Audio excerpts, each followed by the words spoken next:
realmente surge en 2018, es cuando se empieza a hablar. Yo, de hecho, eh, hago un artículo en Funcas en 2019, muy ya cuando el término estaba recién, ¿cómo se llama?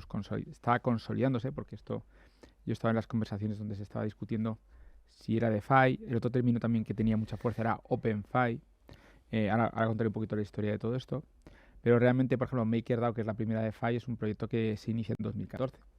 De hecho, realmente Bitcoin, para muchos, yo creo que se entiende como una especie de DeFi.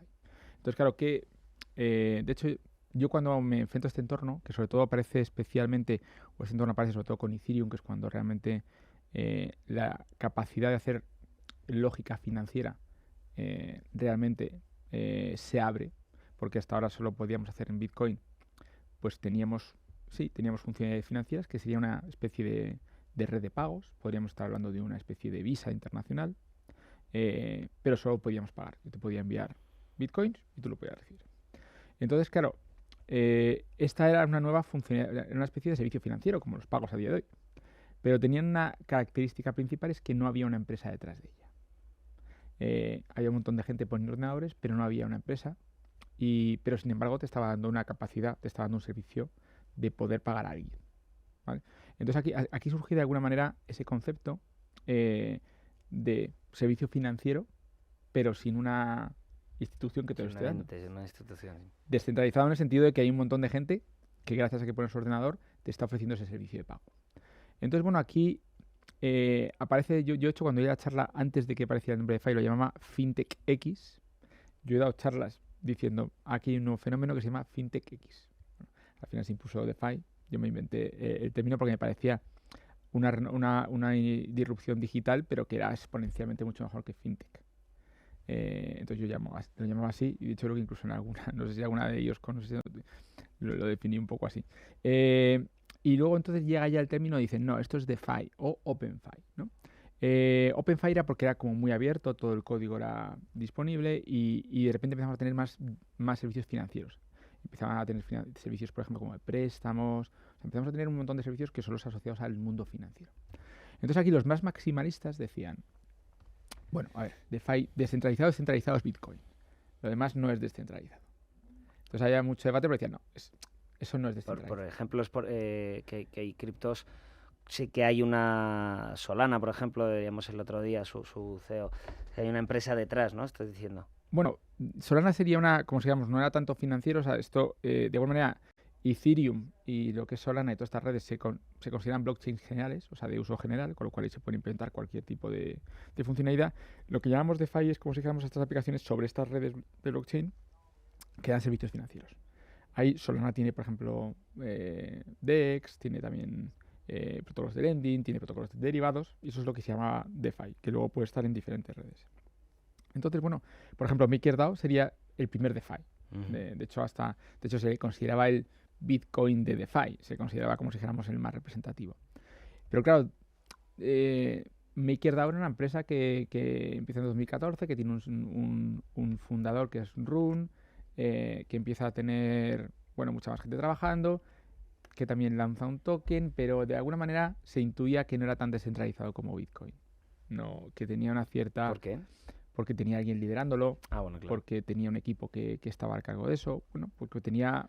Al final Bitcoin no hay un líder como tal. Es verdad que, bueno, tenemos a Satoshi Nakamoto, que pone un poco lo que son las bases, pero luego él no se queda ahí encima a controlarlas, ¿no? Claro, realmente sí que hay un liderazgo en Bitcoin, o sea que no es un liderazgo, es un liderazgo anónimo que no sabe si es de una persona, si es de muchas Un personas, un grupo. grupo, por lo menos inicialmente. Luego es verdad que el protocolo ha pasado un momento donde ese liderazgo, de hecho yo creo que intencionadamente, se diluye, desaparece, y entonces pues no hay nadie que dirija el protocolo. Al principio sí que había alguien detrás, ese equipo que se piensa siempre que es Satoshi Nakamoto. No sabe si es una persona, si es un Sí, equipo, se sí, intuye claro. que sea más equipo, pero realmente hay un white paper, hay una implementación y en una primera fase de Bitcoin pues tiene un liderazgo claro hasta que desaparezca de alguna manera esa persona o ese grupo, al final esos primeros colaboradores o contribuidores. Pero es verdad que pues, yo creo que está diseñado así. O sea, creo que es un diseño por todo el riesgo legal que tiene, pensado. O sea, el que no fue algo, como si dijéramos, es muy complicado no dejar huella. Es muy complicado no dejar huella digital y que no se sepa quién hace algo. Entonces, bueno, tenía que ser alguien que además tenía un expertise, o un grupo de gente que tenía un expertise en seguridad importante. Entonces, bueno, claro, eso se considera DeFi, se considera un servicio descentralizado. Y claro, todo lo que no es Bitcoin, pues parece que tiene gente, y esa gente ya no están tan diseñado como para que sean anónimos. Y entonces se considera que, bueno, será abierto, será muy compartido, será OpenFi, pero no es descentralizado. La realidad es que estos proyectos han ido tendiendo a descentralizarse. Es decir, la realidad es que MakerDAO disolvió la fundación y se creó una especie de DAO, que es como se gobiernan este tipo de proyectos, donde, bueno, pues ese liderazgo ya está compartido, está diluido, no hay nadie realmente que sea el CEO de MakerDAO en ese momento, y donde empieza a hacer Entonces, bueno, el entorno de DeFi al final se acaba imponiendo porque realmente lo importante era la descentralización. Lo importante realmente es que el objetivo de todo este tipo de proyectos es que tengamos protocolos financieros que no dependan de alguien, que no dependan de una empresa, sino que de alguna manera tengamos una cierta seguridad de que van a comportarse igual porque no hay nadie que tenga que decir sobre ellos. Hay un control monetario, ¿no? Por así decirlo. Sí, que esté más o menos todo escrito. Es verdad que se pueden cambiar cosas, pero que haya una especie, como si dijéramos, de control un poco compartido. Pero, por ejemplo, en el caso de Ethereum, en el paso de la actualización Shanghai, el paso de minería a staking, eso al final sí que es una decisión tomada desde, bueno, centralizada, por así decirlo, ¿no? Bueno, un sitio tiene que salir. Podríamos decir que es un gran consenso. También Bitcoin se cambia. O sea, has visto Taproot también es un cambio. Es decir, no quiere decir que estos proyectos no evolucionen. Lo que quiere decir es que no hay nadie que bueno, o intentamos, porque esto siempre, cuando hablamos de descentralización, hablamos de un espectro más o menos descentralizado. Digamos que los protocolos que están descentralizados necesitan un gran consenso. Un gran consenso quiere decir que todo el mundo decide hacer algo en concreto y conjuntamente. Y de hecho, si alguien no quiere, a veces hay forks. A veces se separan y hay dos proyectos, uno Ethereum con un nombre y otro Ethereum con otro. De hecho, Ethereum realmente surge bueno, Vitalik es una que colabora en una publicación relacionada con Bitcoin, que está además interviene de alguna también en la parte de Correct Coins y que, bueno, cree que Bitcoin puede tener, más capacidad de hacer cosas y crea una blockchain que desde luego nace de la idea de Bitcoin y es una especie no diría fork porque es un proyecto muy diferente, pero sí. Entonces ahí es donde nace un poco todo lo que es este tipo de proyectos y este tipo de organizaciones, porque DeFi solo se puede entender desde el fenómeno DAO, desde el fenómeno descentralizado. Explícanos también esto, los DAO. Claro, entonces, cuando tenemos un proyecto de este tipo que no se comporta como una empresa tradicional, pues pero que es una organización y que todo está coordinado con esos tokens, esas votaciones, bueno, hay muchas formas de coordinar este tipo de proyectos. Entonces, y que son proyectos que incluso para funcionar no necesitan a nadie, por eso lo de autónomo tiene parte del sentido, en el que son proyectos que en algún punto podrían estar ejecutándose casi autónomamente. Es cierto que luego hay matices, pero entonces, claro, surgen, oye, esto es una organización autónoma, en el sentido que el proyecto funciona porque se ha desplegado en una red como Ethereum y a día de hoy MakerDAO, pues sus contratos funcionan sin que haya nadie en operaciones. Eso es la parte que tiene de autónomo. Y es una organización porque es verdad que se coordina con esos tokens para tomar decisiones. Entonces surge ahí un nuevo tipo de empresa que se le denomina DAO.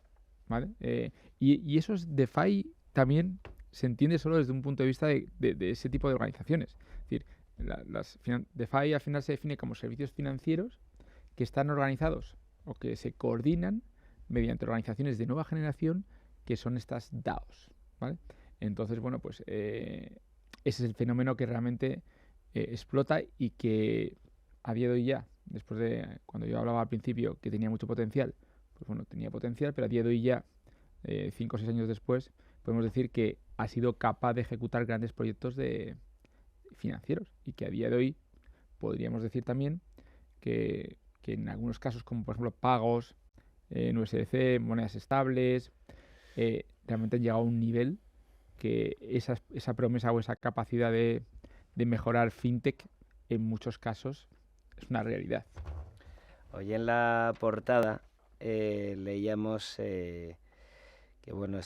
leíamos, ahora mismo no lo tengo a mano, pero bueno, era una apuesta al final de un analista que decía que ve claro, bueno, en corto plazo, que la dominancia de Bitcoin vuelva a subir hasta más o menos el 70%, por esta poca claridad regulatoria en Estados Unidos, que va a atacar directamente o va a hacer perder valor sobre todo a las stables y a las altcoins. ¿Estás de acuerdo? ¿Crees que puede pasar esto? Me parece poco probable que pase eso. También habrá que ver un poquito cómo se calcule la capitalización. Es verdad que en momentos donde hay mucha incertidumbre, pues de alguna manera este tipo de activos, que aquí son los activos seguros, Bitcoin en entorno cripto, si no se quiere refugiar en algo seguro, se refugia en Ethereum, en Bitcoin, pues van a coger más peso. Igual que lo cogen en las crisis el oro y el dólar y un montón de... Pero yo creo que a largo plazo, yo sinceramente creo que no va a pasar eso. De hecho, ya en Bitcoin incluso empieza a haber activos digitales con los ordinals. Hemos visto incluso una moneda estable recientemente en Bitcoin. Bueno, yo creo que Bitcoin va a tener un papel importante, pero creo que desde luego no va a ser... y de hecho ha ido perdiendo. Bitcoin hace un par de años, también lo decíamos, era en torno a un 90, 85%, y a día de hoy ya ha llegado a momentos... 48,5 hasta ahora mismo. Sí, ha llegado a perder incluso los 40, no sé si los 40 y 40%, es decir que...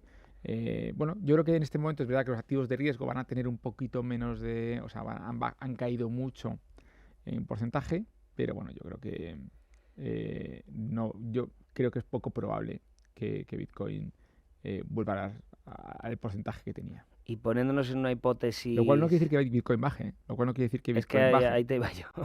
Poniéndonos en una hipótesis, llega ahora mismo otro presidente a Estados Unidos, dice, oye, que me encanta la idea de las criptomonedas, vamos a apostar por ellas. ¿Crees que ahí habría una alt season?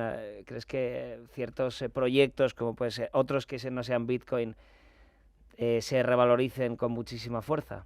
A ver, yo creo que el sector triunfe no va a depender de ningún gobierno. Va a depender de que realmente esta tecnología sea una ventaja competitiva para cualquier persona en el mundo, o sea, que aporte valor. Es decir, al final es como si me dices los coches y los caballos. Mira, cuando estaban los caballos vienen los coches. Va a depender de los gobiernos que los coches se implanten o no. Y te diría, hombre, puede haber gobiernos que se enfrenten mucho a los coches, pero cualquier gobierno que vea la oportunidad y vea que eso le simplifica o le facilita mucho, va a ser un gobierno que lo va a aceptar. No todos van a estar de acuerdo y va a tener un poquito de... O sea, van a ser de alguna manera inteligentes en coger una tecnología que les hace crear mucho valor. Entonces yo creo que ese país probablemente lo utilice y ese país se convertirá probablemente el día de mañana en uno de los países más competitivos y que más desarrolle. La electricidad...